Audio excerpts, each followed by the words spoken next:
Hello friends, welcome back to the video. चलिए आज के इस वीडियो में हम देखते हैं कल मार्केट को किस तरीके से हम प्लान कर सकते हैं। ट्रेड करने के लिए क्या हमारी प्लानिंग होगी। आगे बढ़ने से पहले एक बार हम पहले अपने पिछले एनालिसिस को देखेंगे और इस वीडियो में हम एज यूजुअल डिस्कस करने वाले दो इंट्राडे स्टॉक्स जो आप कल ट्रेड कर सकते हैं, निफ्टी और बैंक निफ्टी के एनालिसिस को, जिसके बिहाफ पे आप कल ट्रेड कर सकते हैं। आगे बढ़ने से पहले मैं आपका यहाँ पे थोड़ा सा रिव्यू चाहूंगा। पिछले 3 बार से आपने ध्यान दिया होगा कि 3 टाइम्स जो पास्ट में बैंक निफ्टी बड़े मोमेंटम किए हैं, उसके लिए मैंने आपको पहले ही क्लियरली इन्फॉर्म कर दिया था कि भाई अगले 1 से 2 दिन में आपको अगर बिलीव ना हो तो आप हमारे पिछले एनालिसिस वीडियोस को जाके देखिए। आपको समझ में ये पॉइंट क्लियरली आएगा कि जब भी बैंक निफ्टी में बड़े मोमेंटम आ रहे हैं तो हम आपको पहले ही उस चीज को क्लियरली बताते रहे कि भाई अगले 1 से 2 दिन में बड़ा मोमेंटम ड्यू है। और अगर मैं कल की बात करूं, सॉरी कल इन द सेंस की पिछले एनालिसिस वीडियो की जो हमने थर्सडे को पोस्ट किया था और फ्राइडे को हमें ट्रेड करना था, तो मैंने क्लियरली आपसे क्या कहा था कि मैं बिल्कुल भी सेलिंग के लिए नहीं जा रहा हूं, चाहे कैसा भी सेटअप बन जाए, मैं बाइंग के लिए ही जाने वाला हूं। और मैंने आपको सेलिंग के लिए उसमें कोई लेवल भी प्रोवाइड नहीं किए थे, मैं सिर्फ और सिर्फ बाइंग लेवल्स मैंने प्रोवाइड किए थे और वो बिल्कुल ही जैकपॉट ट्रेड साबित हुए। मैंने उसमें ऐसा भी नहीं कि आपको टारगेट छोटे दिए थे। पहला टारगेट ही जो था वो लगभग 200 पॉइंट का था और उसके बाद मैंने आपको जो लास्ट टारगेट दिया था वो करीब करीब 450-500 पॉइंट का रहा होगा और वो सारे ही टारगेट्स हिट हुए। तो let me know in the comment box, how was your day on Friday. क्या आप एक अच्छा प्रॉफिट बुक किए या नहीं किए? अगर नहीं भी किए कोई बात नहीं, सीखने को मिला या नहीं, ये आप जरूर कमेंट बॉक्स में ड्रॉप करें।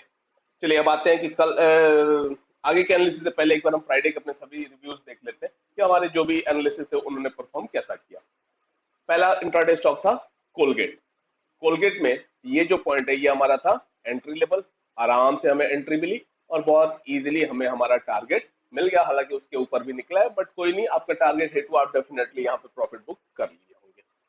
नेक्स्ट था हिंदुस्तान यूनिलीवर।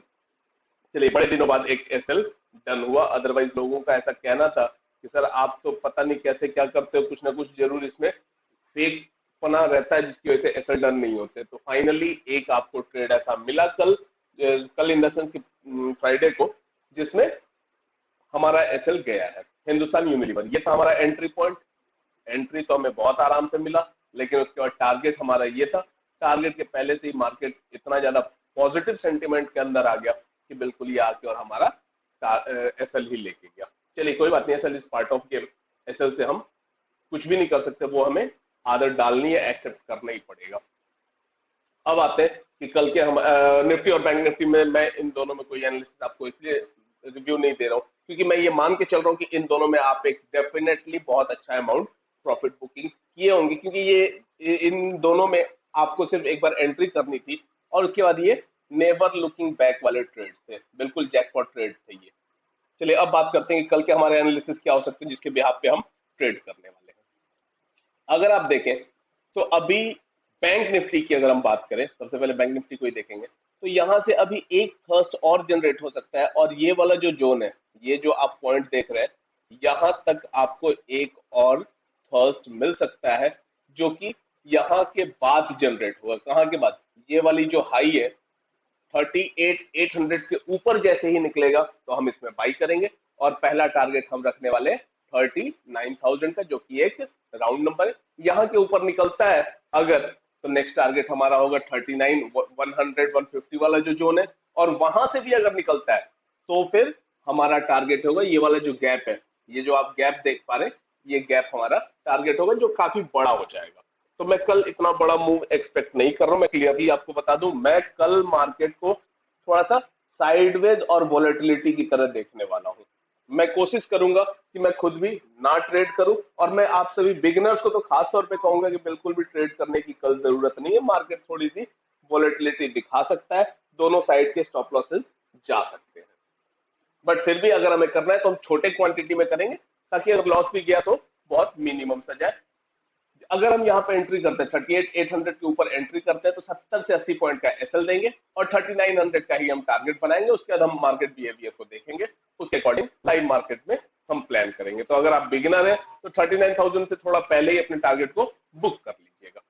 अगर बात करें सेलिंग की, तो बहुत बड़ी सेलिंग तो नहीं, लेकिन हाँ, अगर ये इसके नीचे निकलता है 38, 550, 540 वाले जोन के नीचे निकलता है, तो एक आपको स्विंग यहां तक का दिख सकता है, 340, 350 वाला जो जोन है यहां तक का। तो जब ये यहां से निकले तो आप एक 70-80 पॉइंट का एसएल देके और ये वाला टारगेट ले सकते हैं। मैं आपसे पहले भी कह रहा हूं कि मैं कल मार्केट को वॉलेटिलिटी की तरह देख रहा हूं, मैं कल साइडवेज प्लस में वॉलेटिलिटी एक्सपेक्ट कर रहा हूँ। बाकी मार्केट इज सुप्रीम, मार्केट में हम फाइट नहीं कर सकते, जो भी मार्केट का बिहेवियर होगा वो हमें एक्सेप्ट करना पड़ेगा। चलिए नेक्स्ट आते हैं निफ्टी की। अगर निफ्टी की बात करें तो इसे हम देखें तो ये भी जहां से कल घूमा है वो इसका एक क्या है, एक इसका रेजिस्टेंस पॉइंट है। अगर आप देखेंगे तो यहाँ से already multiple time resistance face कर चुका है। तो अब अगर यहाँ से ये निकलता है तो इसका स्ट्रेट अवे टारगेट ही आने वाला है ये जो गैप वाला एरिया है, गैप फिल का। तो निफ्टी अगर एक बार यहां से निकलता है तो आप डेफिनेटली बाई कीजिए। 40 एक पॉइंट का आप एसएल दे देंगे, 17,200 के ऊपर, 17,180 के ऊपर आप प्लान करेंगे बाई करने का, 40 पॉइंट का एसएल देके 17,300, 17,280, 17,300 के जोन को आप टारगेट प्लान करेंगे। अगर हम बात करें नीचे के साइड तो इसके नीचे निकलता है तो एक 30 पॉइंट, 25 पॉइंट का एसएल देके कौन सा लेवल होगा, ये वाला जो स्विंग लो है 17,050, 17,060 वाला जो लेवल है, इसके नीचे निकलता है तो आप एक 20-25 रुपए का एसएल देके और आप 17,000 को टारगेट बना सकते हैं। और थोड़ा सा कंटिन्यूएशन में निकल गया तो 16,980 तक के भी टारगेट आप प्लान कर सकते हैं। बहुत बड़ा प्लान मत कीजिएगा क्योंकि कल मैं बहुत बड़ा कुछ मार्केट में एक्सपेक्ट नहीं कर रहा हूँ। बाकी अगर हो जाता है तो वो मार्केट सुप्रीम है, उसके लिए हम कुछ नहीं कर सकते हैं। हमारा मोटिव बस सिंपल से ये है कि जो भी प्रॉफिट हम कमाते हैं उसे हमें सेव करके रखना है, अपने कैपिटल को बचा के रखना है। भाई हम हफ्ते में चाहे 2 ट्रेड करें, बट 2 ट्रेड अगर हमें प्रॉफिट देते हैं तो हम उस प्रॉफिट को मैक्सिमम अपने पास रखें। अगर हम 100 रुपए कमाते हैं एक हफ्ते में तो जब देने का नंबर है तो हम 10-20 रुपए में ही काम चला लें मार्केट को देख के। मेरा सिंपल सा यही कॉन्सेप्ट है। चलिए अब आते हैं इंट्राडे स्टॉक जो हम कल ट्रेड कर सकते हैं। तो पहला मैंने सिलेक्ट किया Tata consumer product. Tata consumer product को अगर आप वन डे चार्ट पे देखेंगे तो आप देखेंगे कि यहां से इसमें एक ब्रेकडाउन आया था, एक्सट्रीमली सॉरी, यहां से इसमें एक ब्रेकडाउन आया था, कंटिन्यूएशन में गया बट ये होल्ड नहीं किया और वापस ये इस जोन में आ चुका है और इसके अपर एंड पे आ चुका है। दैट मींस यहां से भी ये ब्रेकआउट के लिए रेडी हो रहा है। तो अब इसके छोटे टाइम फ्रेम पे आते हैं और इसके अगर हम लेवल्स की बात करते हैं तो हम क्या करने वाले, सिंपली ये वाला जो लेवल है इसके ऊपर जब निकले, कौन सा लेवल है ये, 803, 804 के ऊपर निकले तो आप बाई कीजिएगा। 3 से 4 रुपए का एक राउंड नंबर का ये जो है 800 का, इसका आप एसएल दे देंगे और 808 आपका हो जाएगा पहला टारगेट, ये वाला पॉइंट, ये जो पॉइंट है ये आपका पहला टारगेट हो जाएगा 808 का, और इसके ऊपर निकलता है तो 810 का आपका दूसरा टारगेट हो जाएगा। तो इस तरीके से आप टाटा कंज्यूमर प्रोडक्ट में प्लान करेंगे बाइंग के लिए। अगर सेलिंग की बात करें तो अगर ये सपोज इसके नीचे निकलता है 796 के नीचे, इस स्विंग लो के नीचे निकलता है तो आप इसे सेल करेंगे और 796 में थोड़ा सा स्पेस छोड़ दीजिएगा, वॉलेटिलिटी का थोड़ा सा स्पेस छोड़ दीजिएगा, 794 के नीचे आप इसे सेल कीजिएगा। 796, 798 का आप इसमें एसएल दे दीजिएगा, 798 का एसएल दे देंगे और आप टारगेट इसमें लेके चलेंगे 790 का पहला टारगेट ले लेंगे आप और 788 का आप सेकंड टारगेट ले लेंगे। तो इस तरीके से आप टाटा कंज्यूमर प्रोडक्ट को कल के लिए प्लान करेंगे।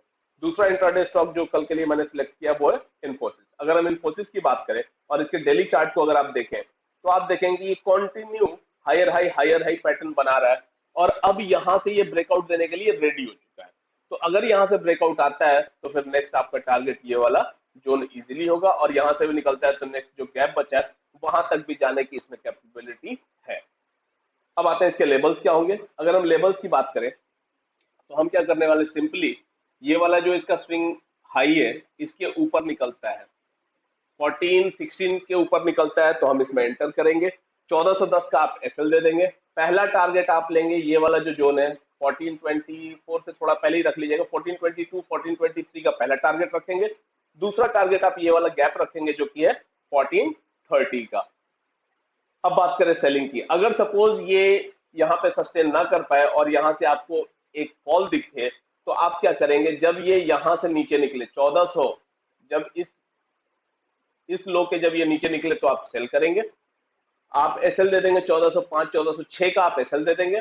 पहला टारगेट आप लेने वाले हैं इसमें 1394 का ले लीजिए पहला टारगेट, और दूसरा टारगेट आप ले लीजिए 1388 का। तो इस तरीके से आप कल इन्फोसिस में प्लान कर सकते हैं। तो ये है हमारी कल के लिए प्लानिंग। दो इंट्राडे स्टॉक हो गए, इन्फोसिस और टाटा कंज्यूमर प्रोडक्ट। निफ्टी और बैंक निफ्टी के मैंने आपको एनालिसिस बता दिए। आज की इस वीडियो में इतना ही। अगर आप हमारे चैनल पर नए हैं तो चैनल को सब्सक्राइब कीजिए, अपने सभी दोस्तों के साथ शेयर कीजिए, वीडियो को लाइक करना ना भूलें। कोई भी क्वेरी होती है कमेंट बॉक्स में जरूर ड्रॉप करें, हम उसे सॉल्व कर देंगे। Okay, thank you.